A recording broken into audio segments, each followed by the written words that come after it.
it's a great pleasure for us to have Dr. S N Joshi among us as an expert for the topic, who is a famous scientist in India. Not only India, he has also international fame. And we are really very fortunate to have him among us. Dr. S N Joshi did his MSc Tech in Electronics and Radio Engineering from Allahabad University and PhD from CCS University, Meerut. He had been in CSIR series for about half century as regular scientist, EM scientist, and national coordinator.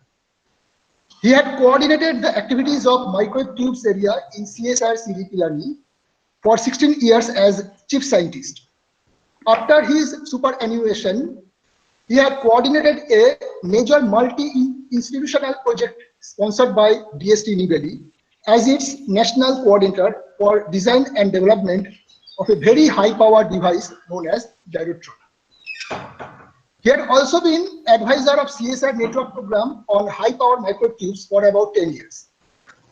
He has also coordinated 4 international collaborative projects with University of Lancaster, UK, University of Tübingen, Germany, University of Technical Physics, Germany, and Seoul National University, South Korea. Dr. Joshi is member of various scientific bodies related to research and development in the area of microwave tubes. Around 16 R&D projects for space, atomic energy, and defense have been completed under his guidance. Dr. Joshi's major research contributions span over a wide variety of topics in electronics and microwave engineering, microwave tubes, and ultra-high vacuum technologies. Dr. Joshi has supervised the MTech and BTech BE dissertations of 60 students and has published more than 125 research papers. He has also been received Sir J.C. Bose Best Paper Award from IET. He is a member of various societies like IEEE, IETE, IVS, PSSI, IPA, VEDA, and IFT. He has also been the chairman and member of various advisory and review committees of different organizations like DRDO, DAE, ISRO, CSIR, IIT BHU, IIT Roorkee, and BEITY. He had also been the co-chairman of core group of state SMT demonstration for 3 years. He was also in the board of governors of Graphic Era University, Dehradun, for 2 terms after his superannuation.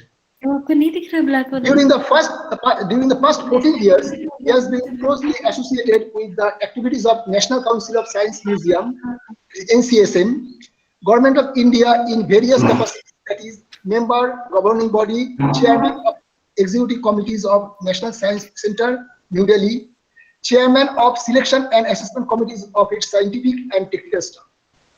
Presently, he is chairman of the Research Advisory Board of NCSA.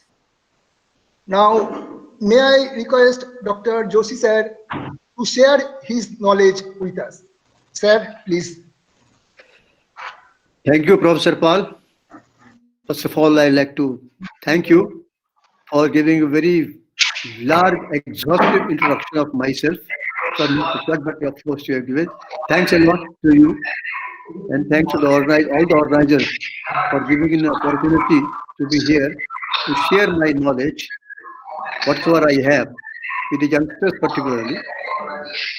So the topic I have chosen is the R&D opportunity in the country, and particularly referring to the activities of microwave tubes at CSIR City, Pilani. I have chosen this subject for the youngsters particularly. What we are today is due to a lot of inventions made by a lot of our scientists around the globe. And we are having the fruits of those inventions.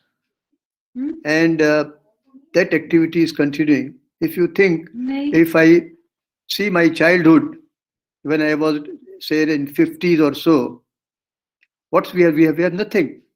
We used to have a Murphy radio in our house. That too, whosoever say better off, they used to afford a simple radio in their household, and a Sydney fan, if I remember, if you can recall that black fan, which was in our when I was young. So that was the thing. And see where we are today. Think what I mean. The things have simply changes in last 2 decades, or if you can say 5 decades or so, and things are rapidly changing, and that is all due to the scientific inventions which were made earlier, and a lot of efforts is being continued today also, and due to that, we are today we are talking of so many in the communication particularly we are talking of so many G's, 1G, 2G, 3G, 4G, 5G, 6G also we are saying. So that is all due to the changes in technology. So there is exponential growth. So I would like to share what the timeline, how the things have changed in around say 200 years or so, and what are the opportunities we have for the youngsters as on today. If I talk of my child, when I just completed my MTech in 1967 from University of Allahabad, that time also limited opportunities were there for carrying out R&D. Limited institutions were there, which have grown multinationally, and there are a lot of opportunities which have been provided by various organizations, support organizations within the country. So I like to share them, and then particularly I like to say, share with you what Siri Pilani has been, because that is the young yet oldest organizations in the area of microwave tubes in our country. So that I once again thank you for giving me an opportunity. Now I'll switch my presentation, and I'll go through that. Just a minute. Professor Maheshwari, I see you. Good evening.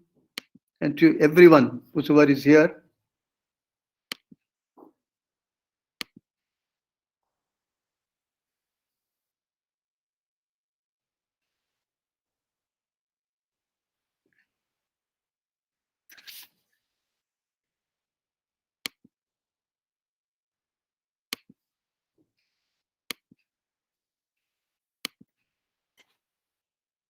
Is the screen visible to you? Yes, sir. Okay. Then I'll start. How much time is allotted to me? I'll adhere to that. It is now 3:15. Yes, sir. You can continue up to 4:15. No problem. Okay. Thank you very much. So if you had any issue, I can cut short my presentation also. So anyhow, thank you very much. So I'm talking. The title is R&D opportunities in the country. Vis-a-vis role of CSR series microwave tubes. So this is what I would like to cover, and this presentation is with you all it is shared with you everyone. So I may run some time fast because something I have not been able to cover fully. So I would like to be excused for that, but I'll try to cover to the extent it is possible. But anyhow, this presentation is with you. My email ID is with you, and anytime you can inquire with me. You have through your mail or something like that, or even phone number. I'll be there. Whatsoever knowledge I will have, I'll be happy to share with you. This is the great organizations where I have been for about half a century, 49 years precisely. I call it half a century. So this institute was established by our first Prime Minister, late Pandit Jawaharlal Nehru. His foundation stone was laid by him in 1953, and the R&D started sometime around 57 or 58 or something like that. So the very best thing of Siri is that we have the division which take care of the microwave devices, a division which takes care of semiconductor devices, and also a system. So if you can think of making a big system, then we have all the facilities are there. We have a variety of facilities are there in the systems area, and then these two devices area, microwave tubes as well as semiconductor devices. So that's a brief introduction about Siri. Now coming to the, need not to go into details on that, But how about the communication? The first, I think, our postal services, that type of, I can say, the first communication started around something around 175 or 180 years back. It was started by Britishers in our country also. And the very first type communication, we have the Morse code. The you youngsters may not be aware of that Morse code, but the old generation is very much acquainted with the Morse code, and particularly the telegram. It was used for telegram, and sometime in night hours when this postman used to come, so sometime you become scared of what type of something is coming. It was very remotely used actually. So this Morse code was developed in 1835. And then we have what you see, the television today. It came around 1923. And then we come to the next, see, we have the computer programming language, Fortran, which was established in 1954. And then optical fiber, which is very prominent now, it came around 1956. And then now with the talk of communication, this email, now we are dependent on that. Of course, these days we are also, we are much more ahead. We go to WhatsApp only. WhatsApp. We communicate through WhatsApp or whatsoever new Telegram or one more has started.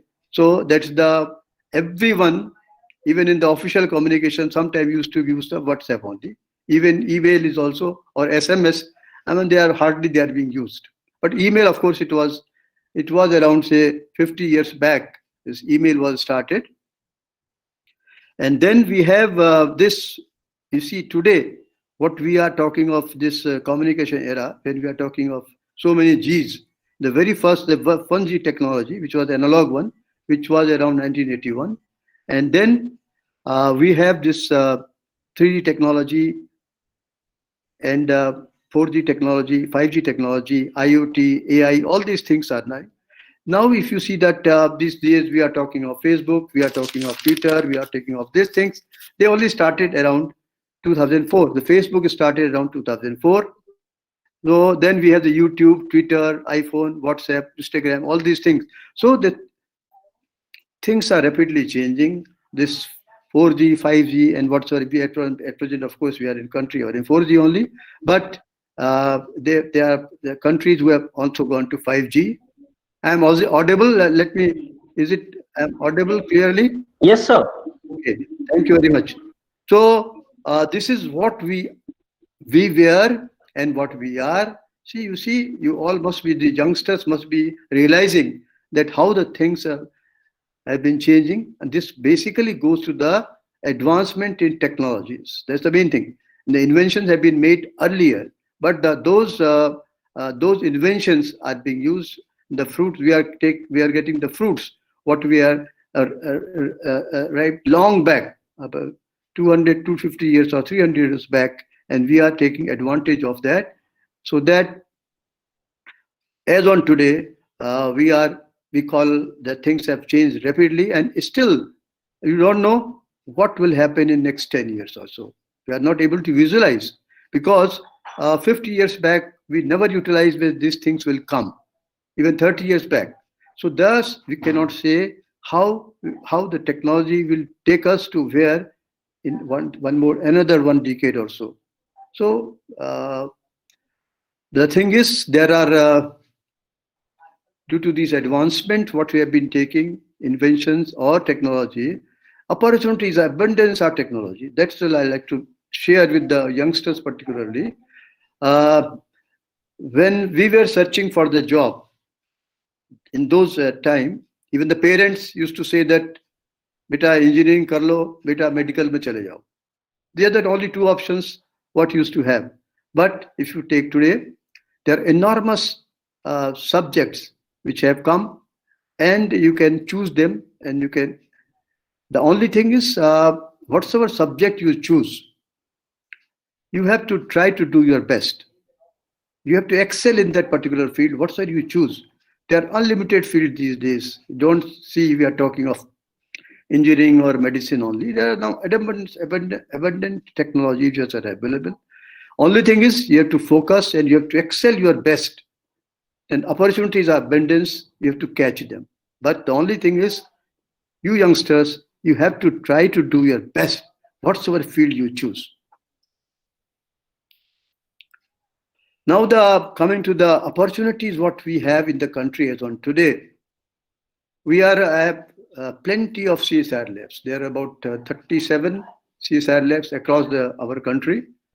And the advantage of CSR is CSR has been in various different disciplines. CSR presence is there.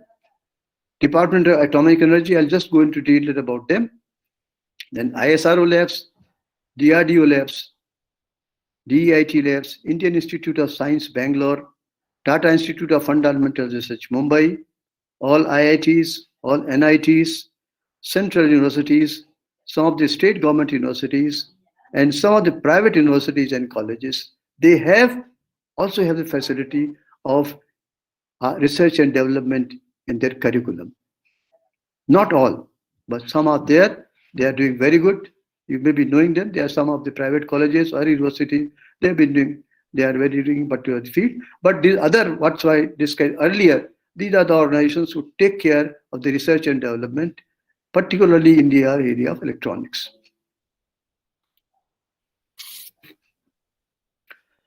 These are not good in detail, but this is about the CSIR. In different disciplines, you see their presence, different labs.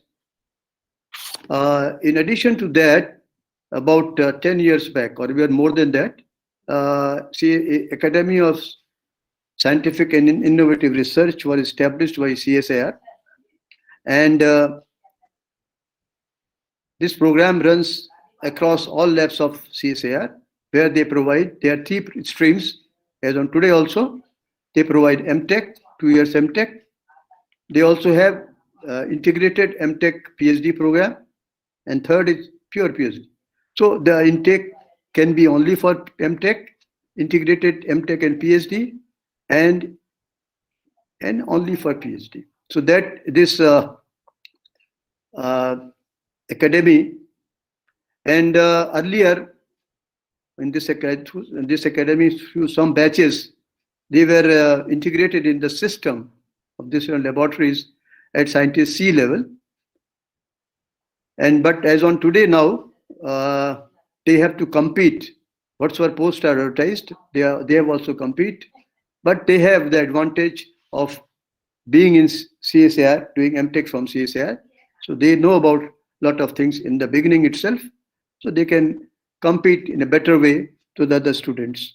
So the facilities is there, is still on today.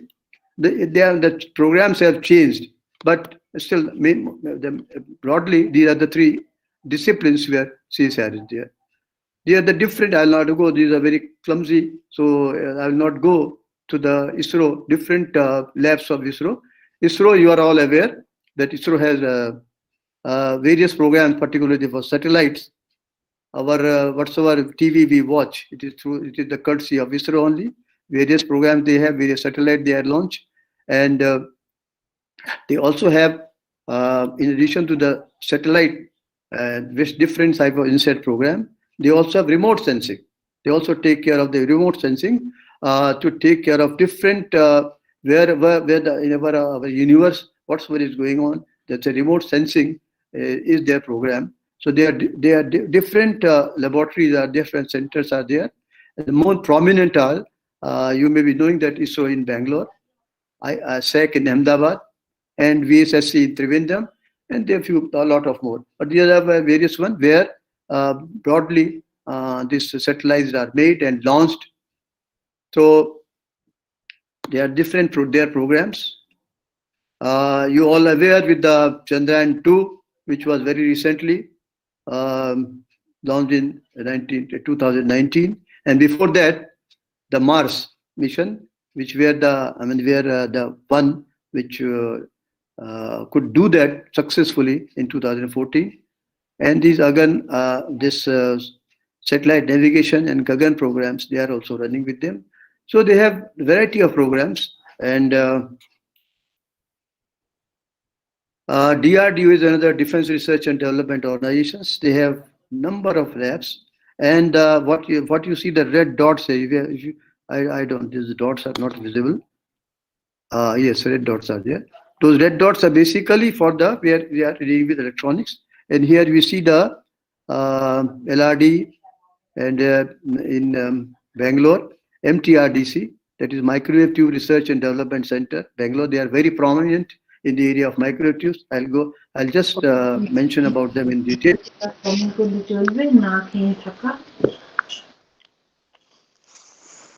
Something problem or I'm clear? Yes, sir, please continue. Okay.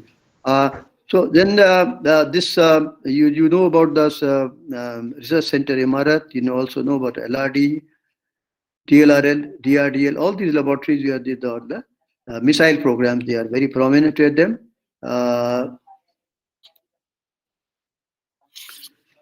Then the Atomic Energy Commission, that is the Department of Atomic Energy. Under that we have Atomic Energy Commission, and they have a number of R&D centers. And you all know about BRC. BRC is very common.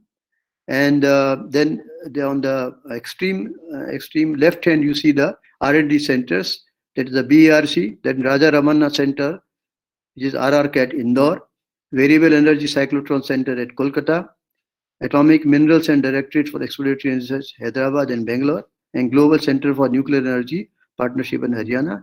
And then on the lower side, you see the Homi Bhabha National Institute, Board of Research in Nuclear Sciences, National Board of Higher Mathematics. In addition to that, there are some public undertaking, industrial organizations, service organizations, and aided organizations. And in the aided organizations, you all know, is the Tata Institute of Fundamental Research is there, and the Tata Memorial Center, Mumbai, and Shah Institute of Nuclear Physics, Kolkata, and all the. So there are a number of organizations, and this is the broad spectrum of the atomic energy. And you all may be at least definitely knowing about the BRC. BRC long back used to have a they had to admit for their programs, as now CSIR is doing after so many decades. She has started this MTech program. So they also had this PG program, and they used to provide whosoever is selected used to get almost a regular salary of a scientist, and after completing 2 years used to be absorbed. They used to be absorbed in the system.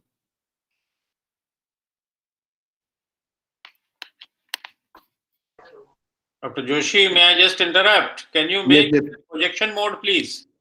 I'm doing that. Yeah. Yes. Thank you. There's some default. Yeah. So now, as on today, that was the only training center where this after doing your BE or MTech used to be interviewed by that board, and then you are selected, and they are absorbed as a regular scientist position or scientific officer, whatever it is. That was the only program which was running about, say, maybe about 60 years back. It was running since then. But as on today, they have number of programs at different institutions, different organizations of DAE. That is known as HBNI, Homi Bhabha National Institute. Under that, there are number of programs are there, and they are running at different centers, not only a BRC, but at other places also these programs are running.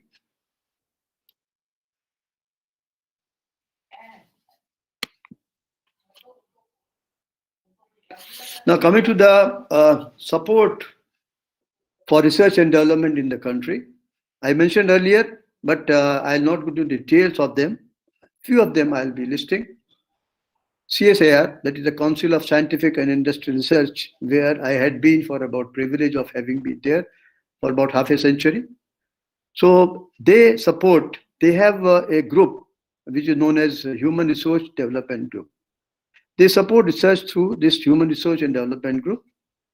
For that, it has objective of promoting research in scientific and technical, including agriculture, engineering, and medicines.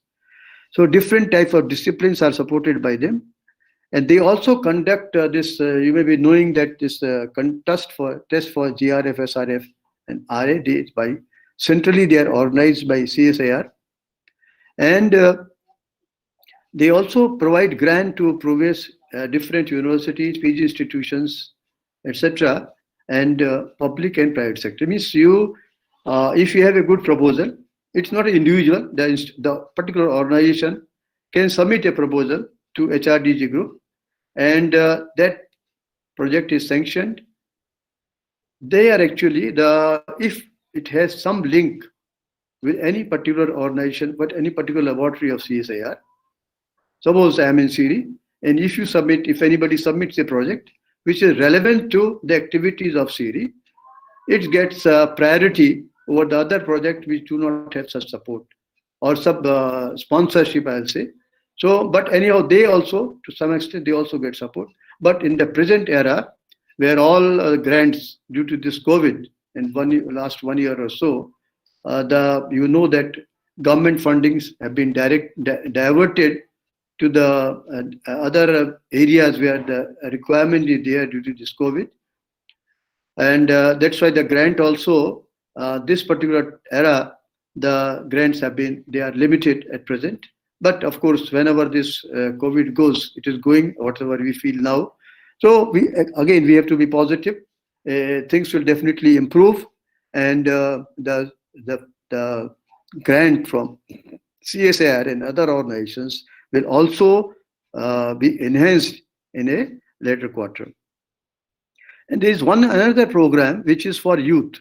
If you are passing your 10th class, it has a program for young students interested in pursuing science in future.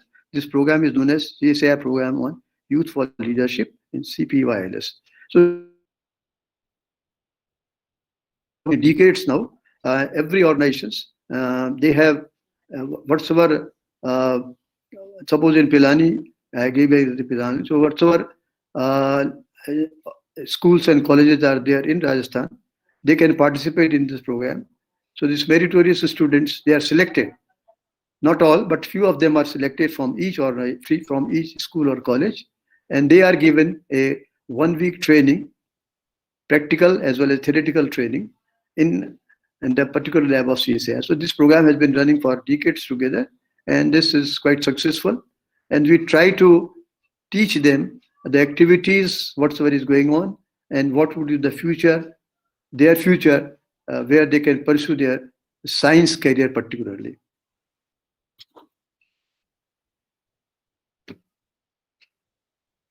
The Defense Research and Development Organizations, DRDO has also, Dr. Lalit may correct me, but probably 45 or even more than 54, if I'm correct. Dr. Lalit, can you correct me? There are about 54 laboratories, R&D laboratories across the country. You're right. Recently, if you have been closed down, so the number around. Yeah, that is different. That is a different thing. So I'm just a rough estimate I'm giving you. So they are also working in different disciplines, and they also support projects, not only within DRDO but outside DRDO also. There is a extramural research and intellectual property rights division, ER and IPR. They support R&D projects. You have to prepare a project and submit to them. And again, same thing what was in CSIR. If your project has the requirement of some of the laboratories of DRDO, naturally they get priority among projects which are directly supported. But ER and IPR is a greater funding agency. They have been supporting projects. Not only they support the project, they also support the various, if you are organizing some conferences, etc., they also support for undergoing those programs. The support they also did. So what I want to see means DRDO is a very vast organization. You all know about DRDO. All the requirement of defense is taken care by them, and whatsoever you see now is the credit goes to DRDO, different labs of DRDO, where we are today in different disciplines, particularly for the our defense forces, all military, navy, or air force. So that all research and development and that pilot production is being done by DRDO. Department of Electronics and Information. If you permit me to add, Yes, definitely. Please. DRDO has other channels of funding also. And one of them is that each lab can give a small project up to 10 lakhs. Right. So Thank you, Dr. Lee. That I remember. Contract for acquisition of research. Yes. And thank you for that. And I also remember that we have also taken advantage of that. Such projects have been taken, given by MTRDC to CIRI for such small projects for doing particular job. Thank you, Dr. Lalit Kumar. In addition, there is one more, something bigger, which is that DRDO has also set up 3 research boards. Yes. One of them is called the Naval Research Board. Another is Aeronautic Research Board. And the third is Life Sciences Research Board. So these research boards have their own funding, which totals to about 100 crores over the 5-year plan or so. So that is another thing. If your project falls in one of those domains, and they have some priority areas. Thank you. Thank you, Dr. Lalit Kumar. Thank you for giving this information to me also.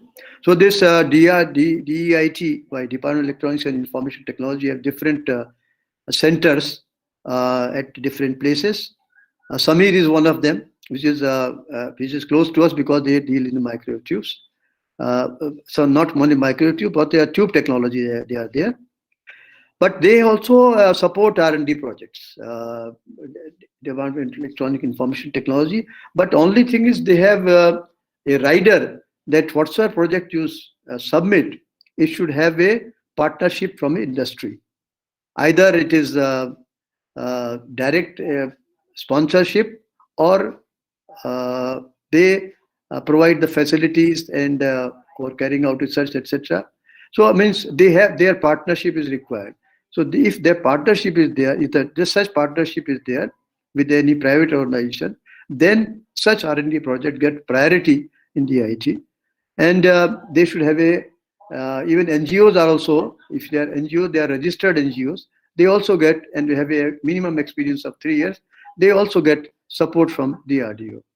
And in addition to that, as DRDO and CSIR, EIT, they also support organizing the conferences, either in national or international, support that. And particularly they encourage, I'd say in the beginning, for industrial participation in R&D projects. DAE, as I have earlier mentioned, they also support, they have number of centers, as already informed. They also support the projects to other organizations through their 2 centers. One is BRNS, Board of Research in Nuclear Sciences. Another is BRFST, Board of Research in Fusion Science and Technology. But now actually, as on today, only one of them, they are merged together, only one of them is supporting research R&D projects. And they have a lot of programs for academics, as you have already know, through BRC, as in this Homi Bhabha research in the national program. So DST is another one, Department of Science and Technology. They take care of not only electronics or physics, all disciplines of science, engineering, and technology. They support R&D projects. But such again, you have to submit the project, which is your project proposal is submitted to the experts. Then they meet, you invite you, you give your presentation, and if it is okay, you are given the sanction their projects. But again, they also again they generally support projects easily. They are supported, which are of the tune of 10 to 15 or 20 lakhs or so. But if you have a major project, then naturally it requires more screening. But such projects are also sanctioned by them. And naturally they also support, as others, they support for holding national and international conferences. And also support this international travel for conferences. As in CSIR, they have one another recruiting program, which is known as Innovation in Science Pursuit for Inspired Research. That is known as INSPIRE Fellowship. And that INSPIRE Fellowship, I don't know, but as on today, there are various categories of the INSPIRE. But if I am correct, the highest one at present is around 94,000 per month. That INSPIRE Fellowship is for 2 years, which can be extended for 1 year. But the only thing is for being getting INSPIRE Fellowship, you have to be you have to have a very excellent academic record, and through then only you are able to get this INSPIRE Fellowship. But there are a number of fellowships are there, different categories. As the highest one, I remember, is about 96,000 or so. In addition to that, and in particularly this organization has a special programs for women scientists.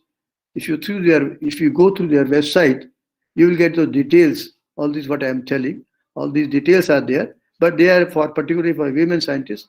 They are very lucrative programs are there for different R&D projects, for participation in conferences, etc., etc.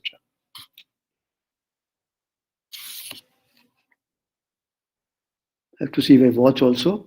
I probably have a half an hour or so. Yes, okay.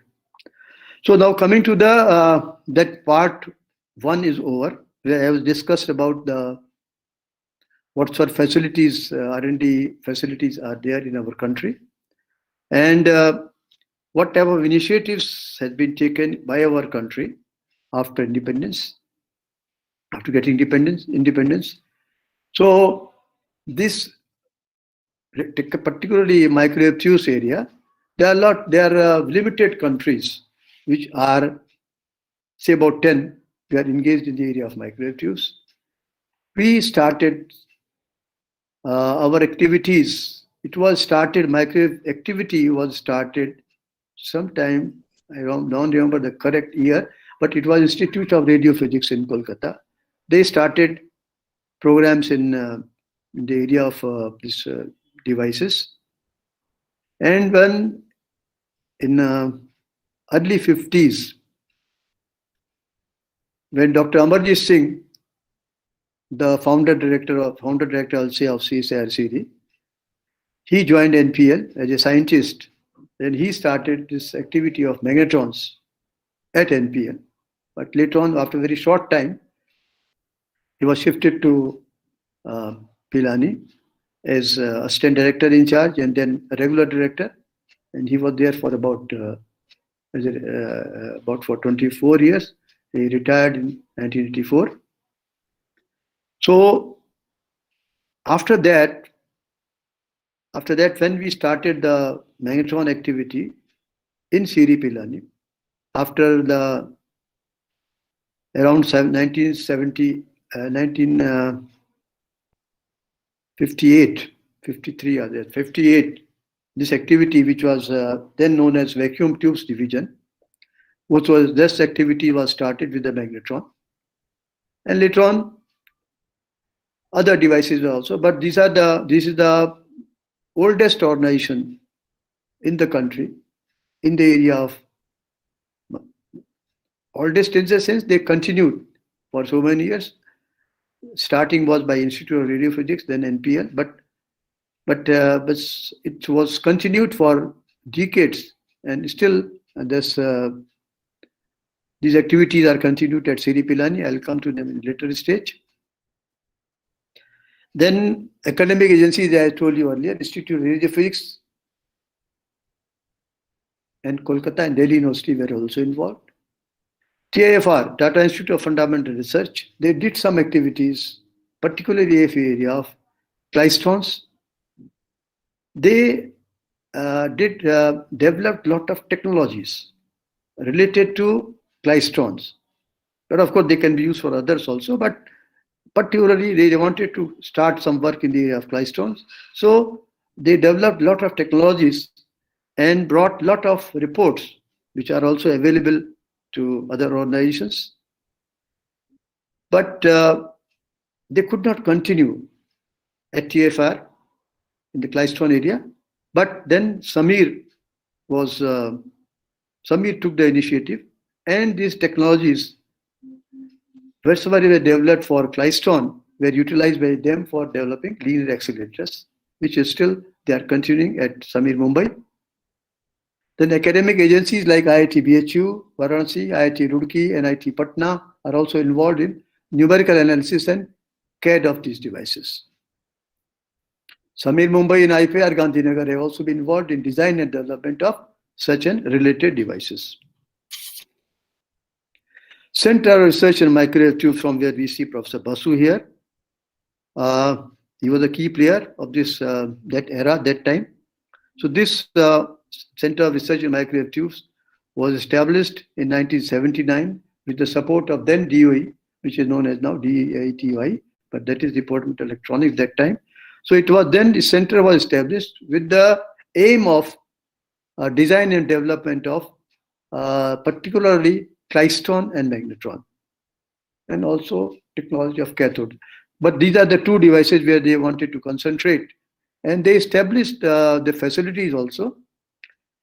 But due to some limitations, they could not continue for development of these devices. But they developed they had a very strong base of CAD and numerical analysis of slow wave as well as fast wave devices, which is still continuing. And Professor Basu has done a lot, particularly in the area of traveling wave tubes. The Microwave Tube Research and Development Center, which is MTRDC, which was established by DRDO in 1985. Initially, they started with the traveling wave tubes, but as on today, they have been working on different devices, including high power microwaves, miniature Klystrons, multi-beam Klystrons, and different types of cathodes. So now you can see that, yes, please. Anything? Can I continue? Okay. Yes, sir. Please continue, sir. So they have a strong base now. They particularly take care of all the requirement of the defense in our country. And they have the advantage, which Siri Pilani has not, is they are in the Bharat Electronics complex. Bharat Electronics Limited in Bangalore, where there is a strong group on microwave tubes. So they have the advantage, the MTRDC had the advantage, at least at the initial stage also, as on today also, whatever they are producing, they are being productionized by Bharat Electronics. So they initial stages also, when this center was established, they were not having that much facilities that they concentrated on the design of these devices, different devices, particularly TWTs. But Bharat Electronics was there. They used their facilities, and Bharat Electronics, as on now, they are productionizing productionizing the devices whatsoever are being developed by MTRDC. And then Central Electronics Limited, this was CEL, was established in 1977. They started with the magnetron, but they developed some of the magnetrons, but they could not continue after a decade or so. So they were there for about 1 decade, and during that period, they developed magnetrons particularly. From Siri know-how also of their own, particularly the long anode magnetron they made. Then this is center, which is PET and DPL, Pilani Electron Tubes and Devices Private Limited. This is a private organization in Sangrur, Punjab, and it was established in 1994. Actually, production started in 1994, and this was established by our great scientist, Dr. G.S. Sidhu, who took voluntary retirement from Siri and established this organization with the support of a few others. But very good, very admiring thing about that, in the tube technology, we always say, either with Siri Pilani or Bharat or MTRDC, we always say, if you get a yield of 50 to 60%, we have done a great job. Means, suppose we develop 4 tubes, out of them we got two works properly, then we say, yes, this is quite good. But this is called yield. So in their case, though they are not making the microwave tubes, they are basically making triodes and tetrodes. but the technology is same. So I'm just very happy to share with you the yield is almost 100%. With the infrastructure, I mean, there is no comparison of infrastructure what we had at CIRI or what we have at MTRDC.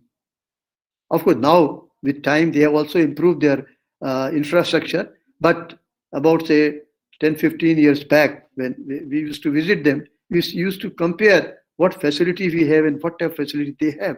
And even those facilities, they are able to get about 100% yield. So it is a great achievement. And Dr. Sidhu's both sons, earlier one was in US, now he has also started, he has also joined this company. Younger one was already with them. And now, very recently, about 6 months back, they also have now entered in the area of microwave tubes, started the development of a CW magnetron, probably in S-band, if I'm correct. And this is required by the jewelers in Baroda. That is their requirement.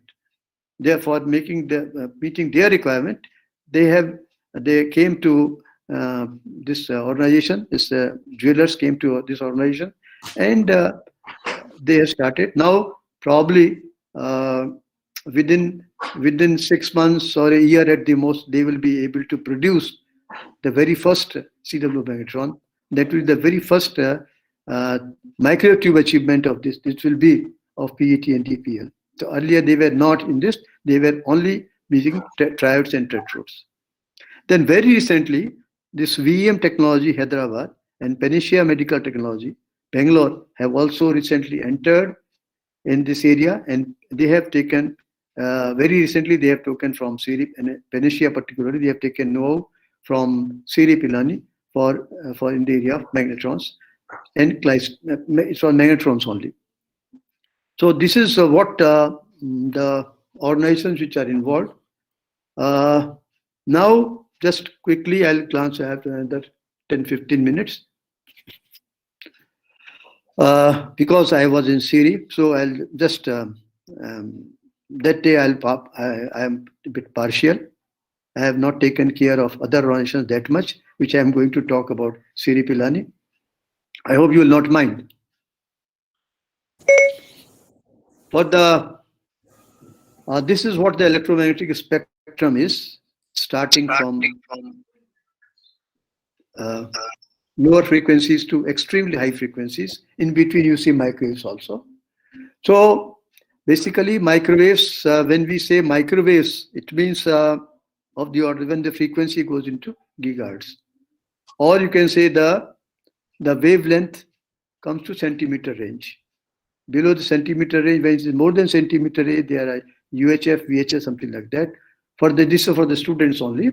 But when it comes to the centimeter, in the range of centimeters, we call them microwaves. And then this wavelength goes to millimeter, we call them millimeter waves. So up to 30 gigahertz, they are known as microwaves. They are in microwave range. Beyond 30 gigahertz, up to 300 gigahertz, they are millimeter waves. And after that, they are sub-millimeter waves, terahertz, something like that, 10 to the power 9, 10 to the power 12. So that way the frequency, but mostly the microwave range is where we are generally working, is in this range only. This is 1 to 30 gigahertz in the range. But of course, there are these now devices are there where we are talking of very high frequencies of going to sub-terahertz or something like that.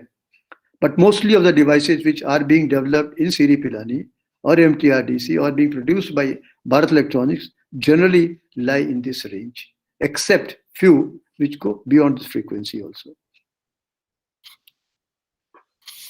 Here you see the regarding the communication.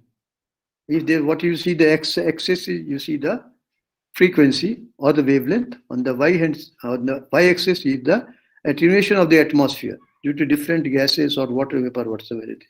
So you see the white portions. White portions are the one where the communication is possible. So in the beginning, on the extreme right-hand side here, this particular one is the microwave region, 1 to 30. Here, the atmosphere is very low. But here again, in this region where water vapors is there. Then again there is a window around 45 gigahertz. Another window at 95 gigahertz. So there are some windows where the communication is possible. Otherwise, in these shaded portions, you have heavy attenuation due to the gas molecules or water molecules which are present. You cannot communicate. Your signal will die down. So there are limited windows which are available for communication when we talk of the microwave propagation. Then for the generation of microwaves, there are many routes. One is the semiconductor-based technology, which are known as semiconductor solid-state devices. And the second one is the vacuum-based technologies, where we are known as microwave tubes, where I'll be discussing some detail about these devices. Then third one is the combination of vacuum and semiconductor technologies. Here, MTRDC has taken a lead for making such devices, which are known as microwave power modules. They've been very successful in making different power modules, different frequency and power ranges. And then is the last one is the plasma-based technologies. This is being tried, not very successful yet, but 1, 2, 3, we are here. We are already making those devices. The advantage of vacuum-based devices is because they electrons are propagate in the vacuum, so there is no collision between gas molecules. So signal can propagate freely, electron beam can propagate freely. So that's why you can go to very high powers.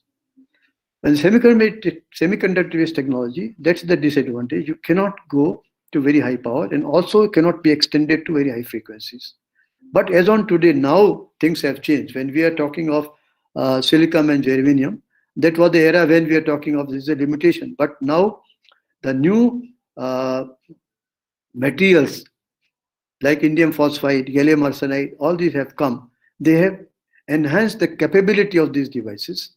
So there is a lot of competition now between semiconductor-based devices and vacuum-based devices, particularly at the lower frequency range.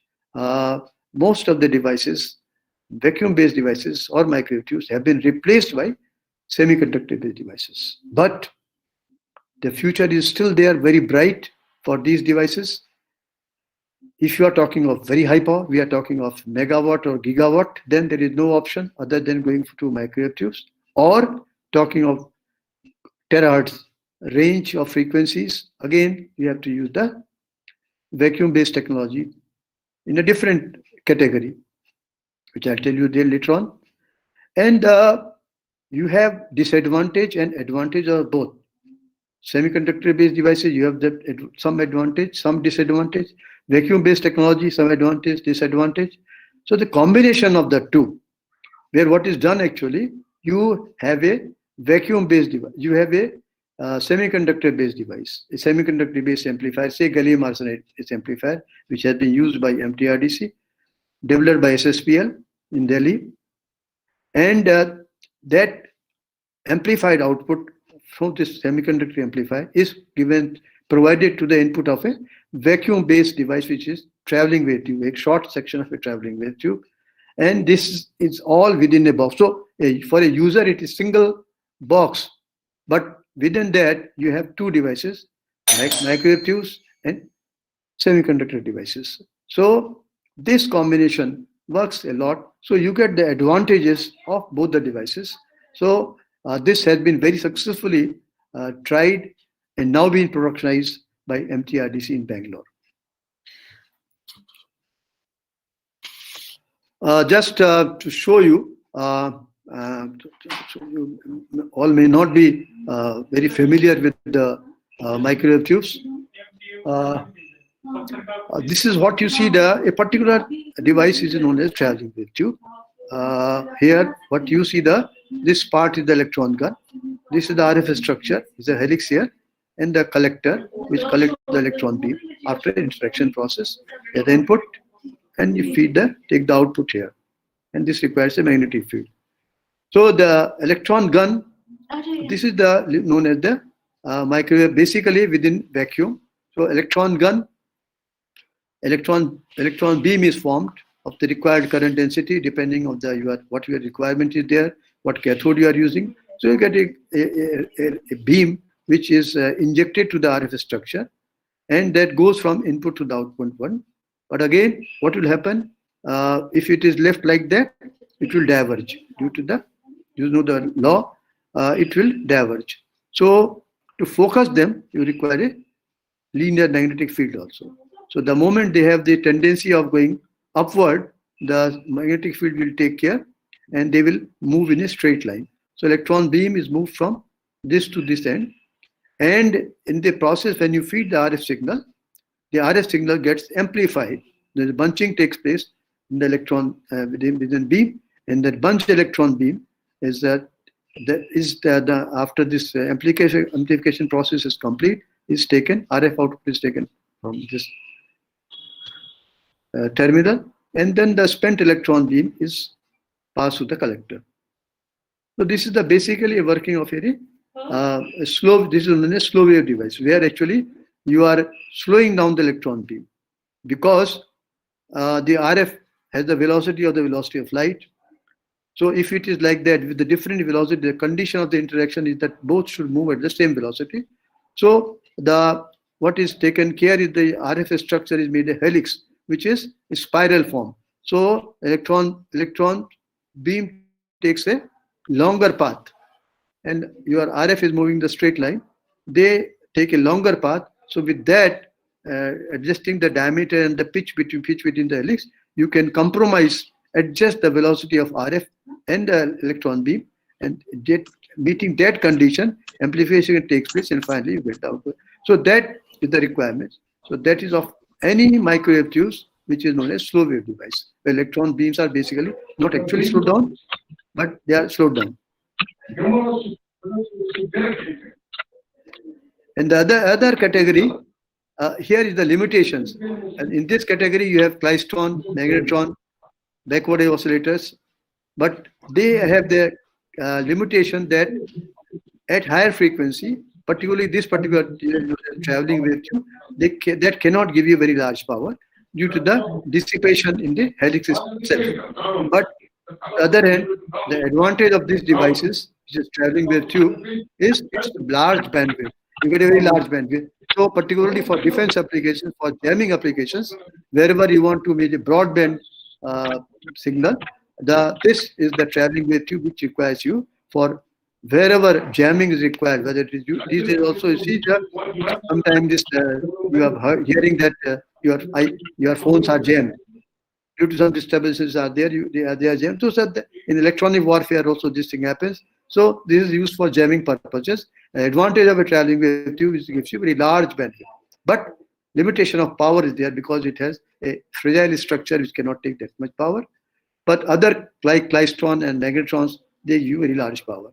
And this is another category. This is known as slow wave device, where you are slowing down the electron beam.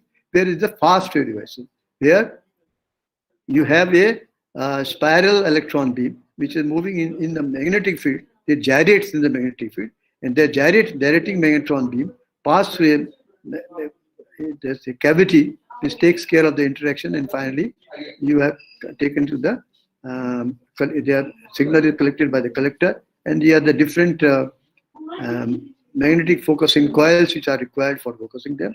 So this particular device, which is known as gyrotron, is at the advantage. It can go to very high frequencies. You can talk of terahertz gyrotron, and also they can give you very large power, very high power. So that's the advantage of gyrotron, that is the fast wave devices. The other two, again, slow wave devices, magnetron on the left hand side, and this is a klystron here, actually, two cavity klystron, and this is a magnetron. Magnetron is the simplest device. You see your microwave oven which you are using in your home, your mother or your sister is using, or you yourself may be using microwave oven.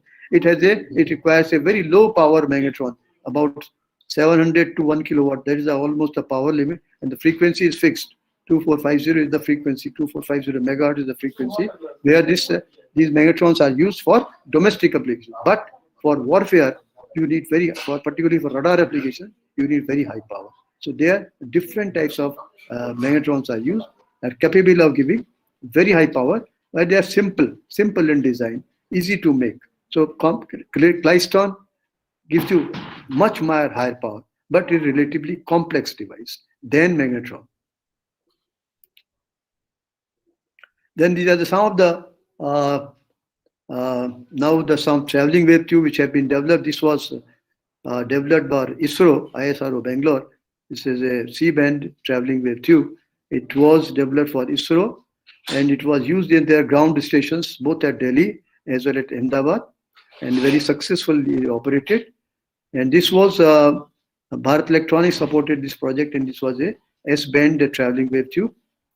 And this was a mini traveling wave tube, which was for defense applications. And this is a Klystron, this was initially started by C.E. Pilani, but later on this was completed by MTRDC Bangalore. This is the very first traveling wave tube, and I have the privilege of working in this from the very beginning. I started working in this particular traveling wave tube. This is very simple tube. It's just a 2 watt and 2 to 4 gigahertz bandwidth, and it was total indigenous design, and everything was in the institute itself, except material. Material, of course, we are dependent on outside sources, but the technology, a total design was developed. It was developed, designed and developed at CIRI, and I'm happy to share with you that Professor B.N. Basu was also in the team of this for a very short period, but 1 year only.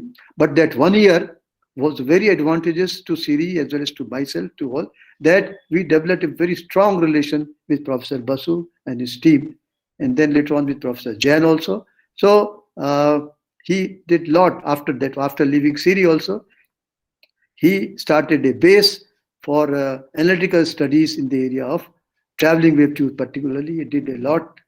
He published a lot of publications. He has, you must be aware of that. But we are privileged to have with us for about a year for working in this particular traveling wave tube. And these are this is the very first space qualified traveling wave tube. Space qualified traveling wave tube, the requirements are different.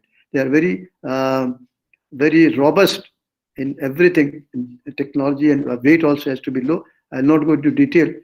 This is another carbon TWT, space TWT, which has been developed. And this is recently again it's again 25 dB. It is 140 watt and efficiency about 60%. And lightweight again. This is again a KU band TWT, which has successfully handed over to SEC Ahmedabad, which was developed for them. These are the various Klystrons which were developed by CIRI. This was the very first. The very first is the CW Klystron 1 kilowatt for troposcatter applications. It was used by, and then the technology was taken by Bharat Electronics. And this was a 5 megawatt Klystron in S band. It was for RRCAT indoor. And this is a 6 megawatt Klystron for BRC Mumbai. This is a J band Klystron. Unfortunately, it could not be completed due to some reasons. But anyhow, the technology was established, and we got a lot of help from MTRDC as well as from BRC for developing this particular Klystron. Sorry. These are again some initiatives under the CSAT Natural Program for developing the technology of 352 megahertz and 5 gigahertz Klystron. 5 gigahertz Klystron was the requirement of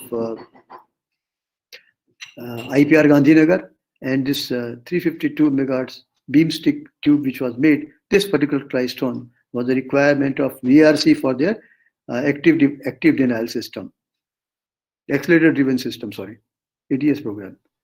There are some couplers where high frequency couplers were made for BRC by CIRI Pilani. They have been successfully used by them. And this is the window, typical window made for IPR Gandhinagar. Ultimately, this of course is a 8 channel, but it is 64 channel. With the help of this technology was given to them, and the with the help of industry, now they successfully developed a 64-channel window. These are the magnetrons which have been developed by SIRI. Then the cathode activities, I'll have to push up now, time is... Then we are also working on different gas discharge devices, particularly thyratrons in different categories. And then these are some we have been working on.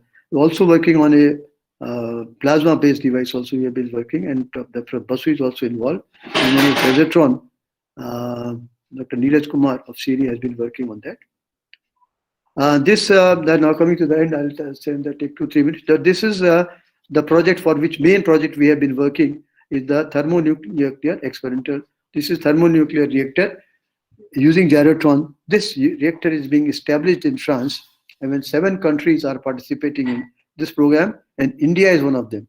But 7 countries means whole European Union are considered as one country only. So these are the countries which are mentioned here, and this is the timeline of this particular project. So we are not able to go directly to this. So with the support of DST, we thought of going to a, in between, we started working on a 42 gigahertz gyrotron 200 kilowatt power. We started with that, and we also in parallel with the support of CSI, we started working on this 120, 170 gigahertz gyrotron. So, but particularly this was the 42 gigahertz gyrotron, which was, it took long time because it was a multi-institutional project. SIRI had the main role, and Samir Mumbai, IPR Gandhinagar was the user as well as the participant in this program, and then BHU Varanasi and IIT Roorkee and Samir Mumbai. They are the 5 institutions, worked a lot, developed the design, and tried in parallel. We got a lot of support from Dr. Lalit Kumar at that time, and now from then later on from MTRDC also, and some help from RR-CAT Indore, BEL, everyone, because the technology, it was a huge tube. It was the weight of about 170 kg, the weight of this tube. About length is about more than 2 meters. So this particular tube, what you see here, was developed by SIRI Pilani, produced at SIRI Pilani, with the support of other organizations, including IPR, who are the user.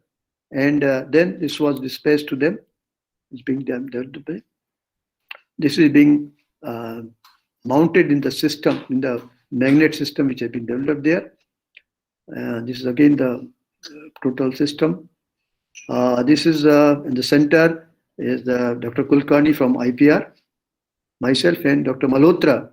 He did a lot because there are some problem with the cryomagnet. We had a lot of struggle with this particular device due to some problem with this magnet. Ultimately, BRC came to our rescue, and Dr. Malhotra's group, he was the head of the division, he developed a magnet. Of course, it took time, took about 1.5 years.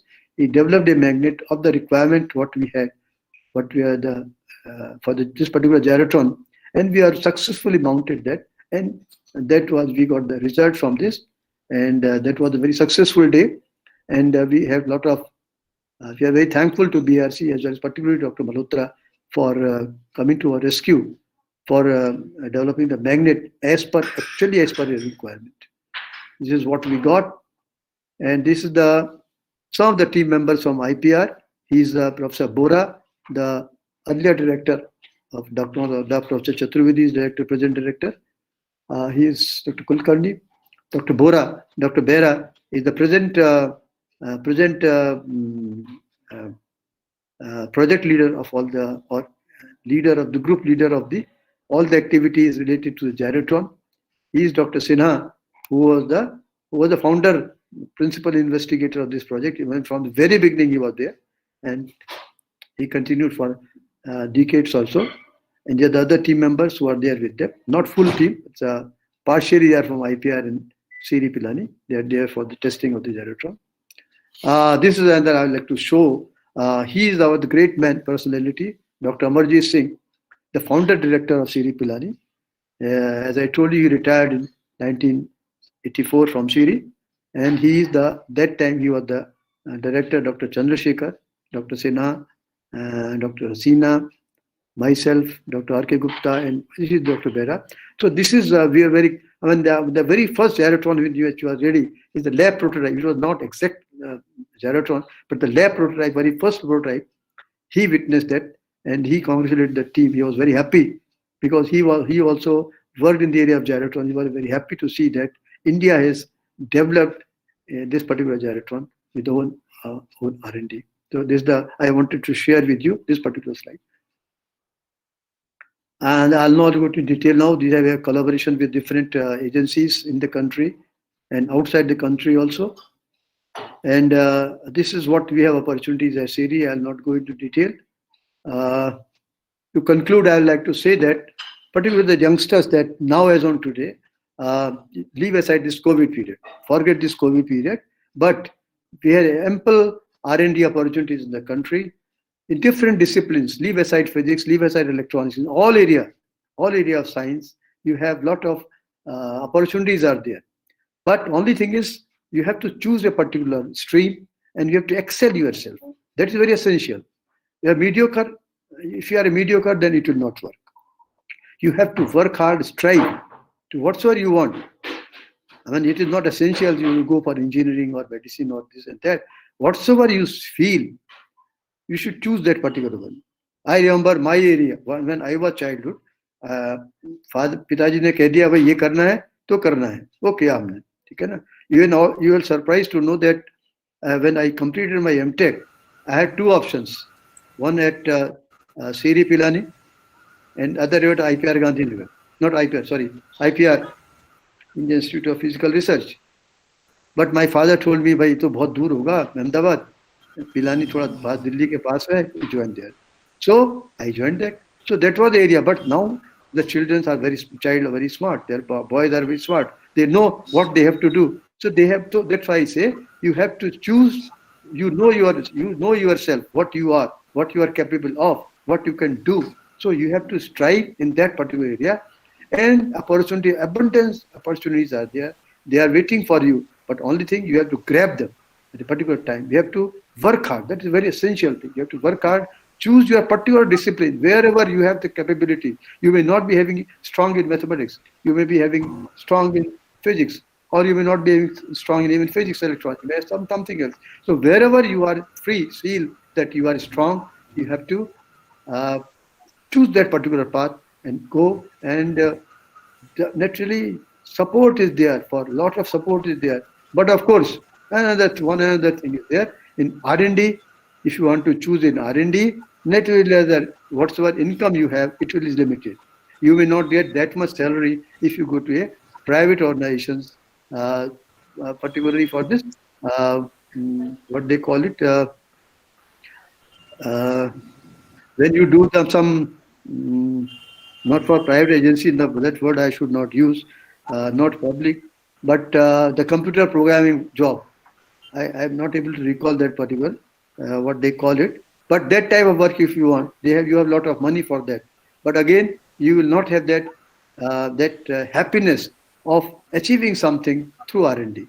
So that is your choice. If you are interested in money, then actually you have to choose the other path. If you are interested in science and technology, R&D is the best, and you have a lot of opportunities. And I express my best wishes to you all. Do your best wherever you are. And it's a privilege for me that I'm talking with you. And I'd like to acknowledge, I'd like to thank this in particular engineering college, BCR Engineering College, and Professor Dr. Sarit Pal, Professor Dr. B.N. Basu, and all participants of this funny webinar. Particularly, I'd like to thank Dr. Lalit Kumar, who contributed he provided some inputs to me for during this lecture. And thank you, Dr. Lalit Kumar. I thank you all who have participated in this program. Thanks a lot. Thank you, sir. It was an excellent talk. You gave us an insight of the various R&D options that we are having in our country. You introduced us to the various organizations like CIR, DRDO, Steve, where not only the faculty members, the research scholars can also submit their research proposals to carry out their research work. Sir, we are happy to see we have more than 100 participants who are listening to your talk and really benefiting from your words, sir. Thank you, sir. for joining us and giving us such a nice and beautiful talk on R&D. You introduce us to the various microwave tubes and the various techniques that generation of microwaves. And thank you, sir, for all such a nice presentation. I also thank Lalit Kumar, sir, for giving us give insight on the various research proposals and various organizations. Now, I'd like to ask the participants if you have any questions, then we can start. Yes, definitely. I'll be happy to. Hello. For the question session, sir. Joshi, sir. Yes. Yes. Can we take the questions from the Yes, participants? definitely. I'll be happy to do that. Thank you, sir. Sir, we have the first question coming up from Dr. Vishal Kesri. Okay. His question is, what is the power level of S band helix TWT developed by CSIR CERI Pilani? That is slide number 30, sir. It's a 125 watt. Thank you, It's sir. 125 watt KU band, 125 watt. It has been handed over to ISRO, SAC Ahmedabad. Thank you, sir. Please. I have a question. Yes, sir. I am Yes, sir, getting please. questions from experts. I should have questions from. I'm afraid to answer No, questions. I'm a non-expert.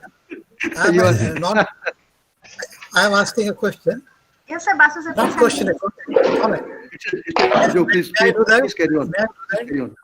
Kamalika, Yes, sir. may I do? Permit me. So now we have with us a great scientist who developed the first ever relativistic backward wave oscillator in our country. Yes. He is Professor K. P. Yes, yes. Maheshwari. I welcomed him. Yes, I'm beginning itself. Yes. He is one of the greatest scientists of the world. So he is here. So I think I don't know whether he can give a comment on this. Sir, I welcome him, sir. I'll be happy. Professor I'll K. be P. happy. Maheshwari. Happy to hear few words from him. Yeah, Professor K. P. Maheshwari from DAVV, Indore.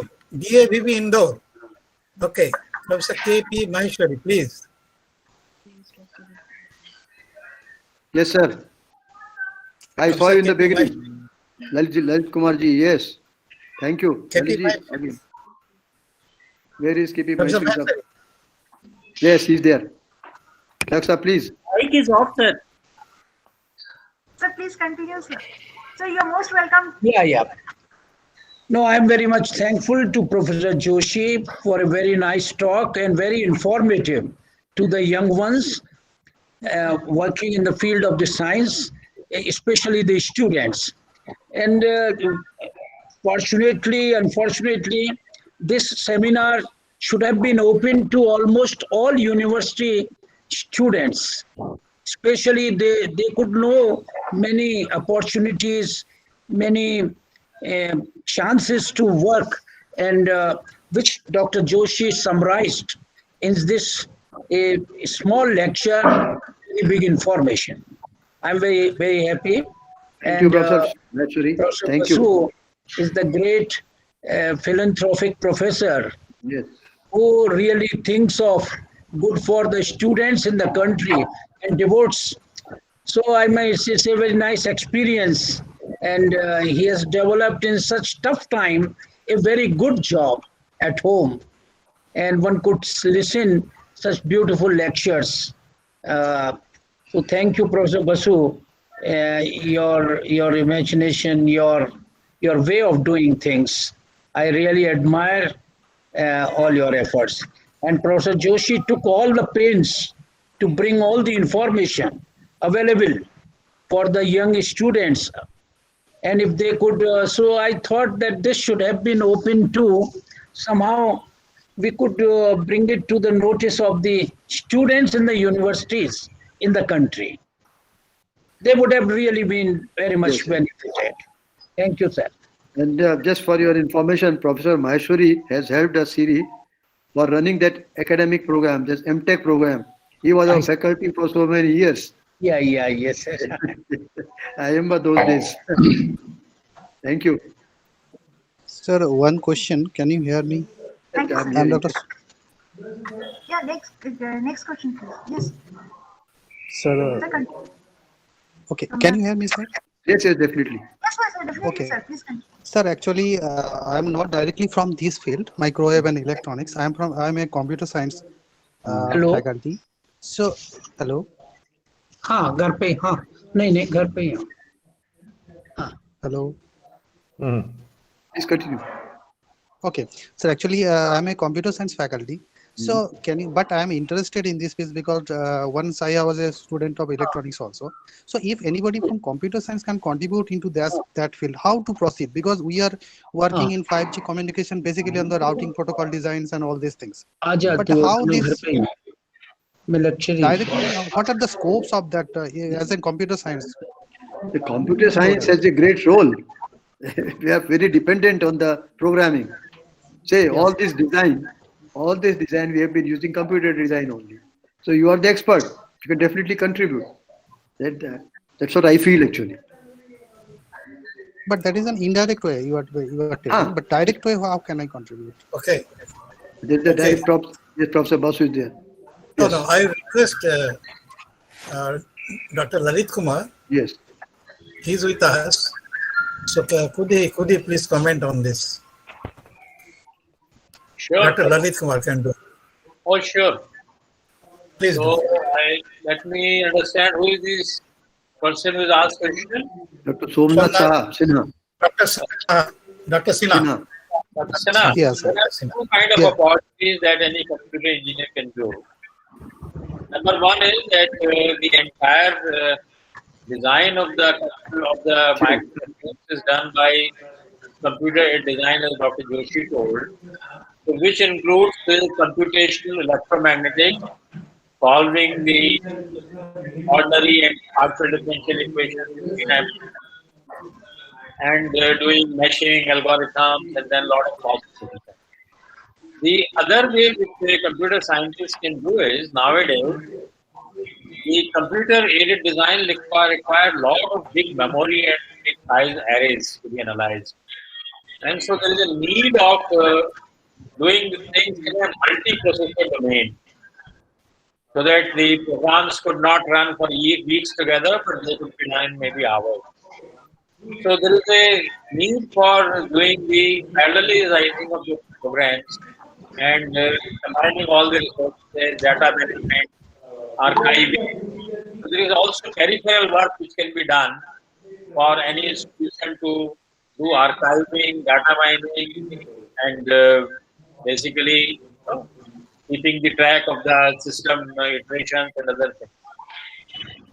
But we can discuss in detail. Okay.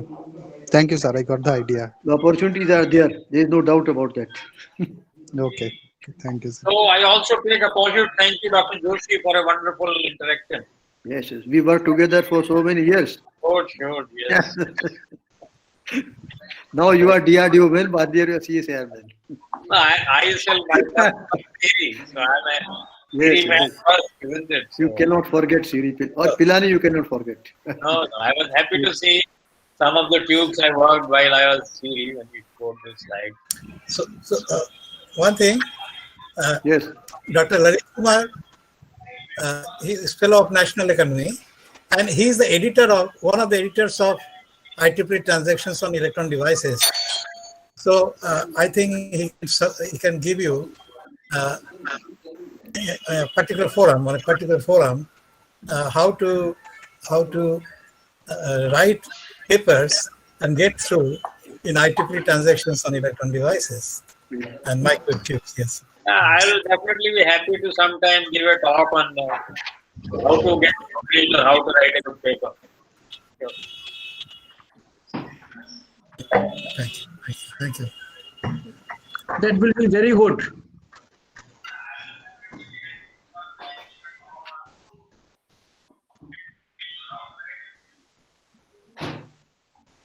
Anything? Any question? Can we have more questions. Sir, we have few more questions from Dr. Richard's VIT Chennai. His question is: GPU computing may also be implemented. Could not get the question. Sir, I was just suggesting that as Okay, one you. professor asked that how computer science can contribute, right? So GPU computing is one other thing that can be implemented. So I just suggested it. Okay. Graphics processor. Right. Thank you. Thank you, sir. We have a lot more questions, but we are running out of time. So, first of all, I'd like to thank Joshi sir, our expert Joshi sir, Maheshwari sir, Lalit Kumar sir, and Basu sir for their expert opinion. Thank you. Thanks a lot. I'll request Professor Chandan Ghosh sir, Head R&D Cell, Dr. DCI Engineering College, kindly give the vote of thanks. Hello. Hello, am I audible? Yes, Yes, yes. Yes. Hello. Yes, audible. Okay. Very good afternoon. Our honorable speaker, an eminent scientist, Dr. S N Joshi, our director, Dr. Piyush Rai, our invited guests, students, organizers, faculty. It's my privilege to have been asked to propose a vote of thanks on this occasion. I, Dr. C.K. Ghosh, on behalf of R&D School of Dr. DCI Engineering College, extend a very hearty vote of thanks to our speaker, Dr. Joshi, for sharing with us his opinions and ideas on the R&D opportunities in the country, a case study on microwave tube. I also thank to Dr. Sorit Pal for taking initiative in organizing this helpful webinar. Thanks to Dr. Kamlika Tewari and Professor Somadip Das, member R&D Cell, for their help. I would also like to thank Professor Abhijit Banerjee and Mr. Ghosh for their help in making this the necessary arrangement for online streaming of the event. Special thanks to Professor Dr. S N Basu, ex-professor and head of the Department of Electronics Engineering, IIT BHU, for his continuous support and suggestions to make this event a grand success. We also have with us Dr. Lalit Kumar, a great scientist in the area of microwave device and system and applications. Thanks to Dr. K.P. Maheshwari for joining with us. So this webinar will especially help the students, faculty members, microwave researchers, and industrialists in the future with respect to their career and research.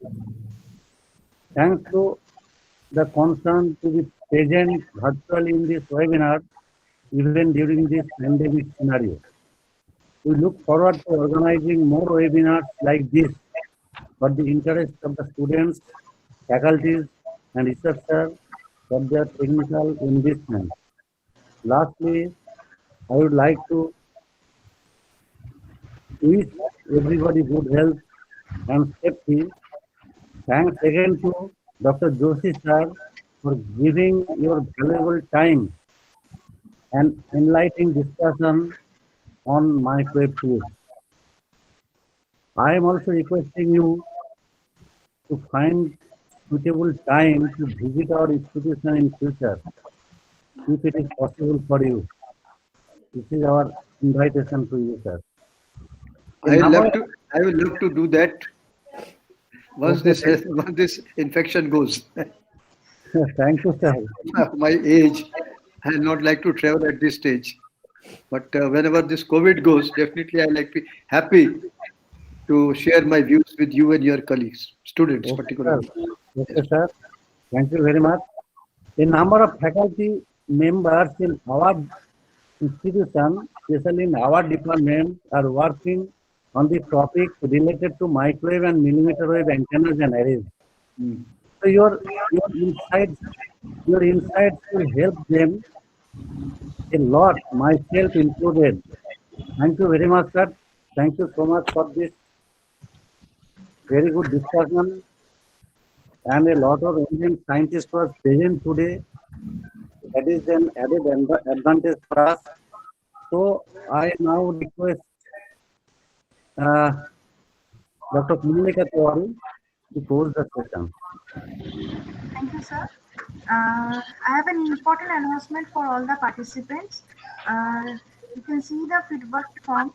Please fill up the feedback form, and you will going to receive your participation certificate, e-certificate within 2 days.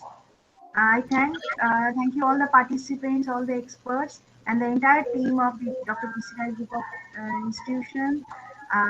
Sir, with the permission of the experts, we are closing today, sir. Kamolika, feedback form is available in the chat box. Okay. Okay, sir. Feedback form is available in the chat box. Please fill it up. I shall send it in the WhatsApp group also. Okay. Please fill the feedback form, and the certificate will be issued after that. So once again, thank you for making this lovely evening. I enjoyed interacting with you all. Thank you, sir. Good luck to all of you and my blessings to you. Thank you, sir. Thank you, sir. Thank you, sir. Thanks for joining us, sir. Thanks for entering, sir. Thank